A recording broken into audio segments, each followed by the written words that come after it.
Your Honor, it's because I was under the impression uh, from Katie Levine that it was my child from the beginning, but we had some further testing done privately, and it came up negative, so I wanted to go through the courts to do it through the courts and prove that I'm... Right out of the gate, this is huge. He's saying he believed he was a father, then privately tested, and it came back negative.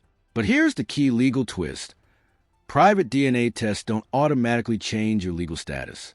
In family court, if you've held yourself out as a father, things can get complicated fast. So now he's doing it the right way, through the courts. Question for you. If you found out a year later that a child wasn't biologically yours, would you fight to clear your name or walk away quietly? Father. Okay. And in this particular matter, obviously that you believe that you may have been at that time. Did the plaintiff represent to you that you were the father, or how did that happen? Yes, Your Honor. So clearly, at that time, and during the time that the child would have been conceived, I don't have the date of birth. Do you have that, Mr. Magnuson, by chance? Notice what the judge is locking in here. Representation. In paternity cases, it matters whether the mother directly told him he was a father. That affects everything from child support obligations to potential fraud claims. This isn't just emotional, it's legal groundwork. The court is building a timeline brick by brick. One moment, Your Honor. Or Mr. Rowe, do you know the date of birth? I'm not sure, Your Honor. Okay. I think it's September. Mr. Rowe, at the time that the plaintiff represented to you that you were, in fact, the father, presumably you would have then, at the time of conception, being engaged in sexual relations with the plaintiff? Sorry? That the plaintiff represented to you that you were the biological... And there it is, the moment the courtroom tension spikes. He confirms a relationship, but says he had no idea there was someone else. From a legal standpoint, this reinforces that he relied on her statement in good faith. From a human standpoint, that's a brutal revelation. Imagine finding out not only that you're not the father, but that someone else may have known the whole time. Father, so the court is asking at the time that the date of conception, you would have been engaged in sexual relations with plaintiff. Is that correct? Yes. Okay. And you were not aware that she was also engaged in sexual relations with someone else? No, Your Honor, I was not informed. Okay. You put in your petition or your motion that the alleged father is Tyler Ellis. How did you come to determine that Mr. Ellis was, in fact, the alleged father? Your Honor, it's because I ended up splitting up with Katie Levine about a year ago, and or a little over that, and she ended up telling me afterwards that she was talking to somebody else, and it was one person in specific, and I had gotten a hold of him, and he had known about this as well. Okay. So, again, the plaintiff didn't inform you that you found out through another third party? No, Your Honor. No, you said? Wait, sorry? I said, so plaintiff didn't tell you that you were not the biological father, that you found that out through a third party, Mr. Ellis? No, Your Honor. I had found out through Katie Levine. Okay. So she informed you at some point. She informed you at some point that you were not the biological father. When did that happen? That was after I had split with her, Your Honor. And you said that was about a year ago? Roughly, yes. Okay. Mr. Magnuson, did you have you able to look up the date?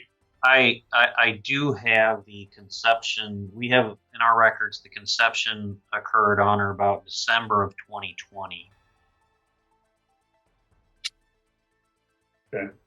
I do have the date of birth here if you need it. Okay. Yep.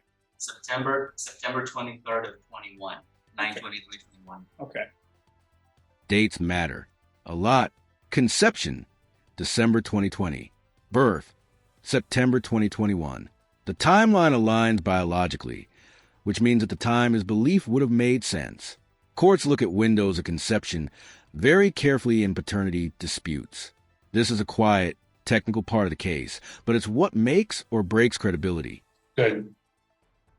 For some reason, the paper they give me that doesn't have a date of birth on it. So, Mr. Rowe, you did engage in and participate in again a DNA testing. Is that correct? Yes, Your Honor. Okay. And the front of the court has, in fact, made reference to that. Mr. Rowe, do you have any objection to the court admitting the DNA test report of 6/26/2023 into evidence? No, Your Honor. Okay. Mr. Magnuson, presumably you don't either. No objection, Your Honor. Okay. I will admit that as Defendant's Exhibit A, as we don't have a plan. This is a turning point. The DNA report is officially admitted into evidence as Exhibit A, and there's no objection. That's massive. Once it's in, it becomes part of the formal record. And notice something else. The plaintiff isn't even present. In civil family court, failing to appear can seriously weaken your position. The courtroom just tilted. With us. Mr. Magnuson, do you have any questions of Mr. Rowe? No, I believe the court's covered everything. Okay. Anything else, Mr. Rowe, that you have that you'd like the court to be aware of? No, Your Honor. Okay. Thank you. Mr. Rowe, you have an opportunity to make a closing argument. Would you wish to do that, or you want to just waive that?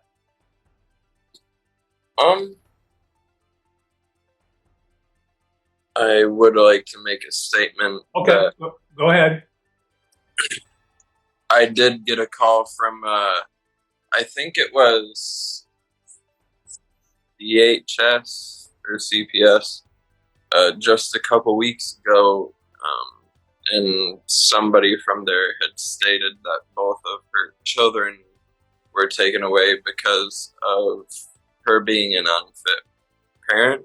Okay. Well, that's not relevant to these proceedings, so that's Okay. go ahead. Anything else? No, sir. Okay. Mr. Magnuson, anything you have? Just briefly, Your Honor, while it's unfortunate that the plaintiff chose not to appear, I do think what's been presented to the court today does constitute clear and convincing evidence that the defendant is not the father of this child. I believe everything under the ROPA statute has been satisfied. The child is less than 3 years of age, certainly was when this matter was filed. I think all those boxes have been checked, and with the exhibit that's been admitted, I don't think there's any question about paternity. Okay. The court will make the following finding. I've heard the testimony of the defendant in this particular case. He's testified that at the time that the child was born, he was under the impression, and plaintiff represented to him, that he was the biological father, that it was only about a year after that when they separated that the plaintiff informed him he was not the biological father. He then proceeded with DNA testing, and that, in fact, confirmed that he was not the biological. And there it is. The court lays it out step by step. Representation, separation, disclosure, DNA confirmation. This is how judges build findings. Clear, chronological, evidence-based. No drama in tone, but huge consequences in reality. One DNA test just changed legal fatherhood status.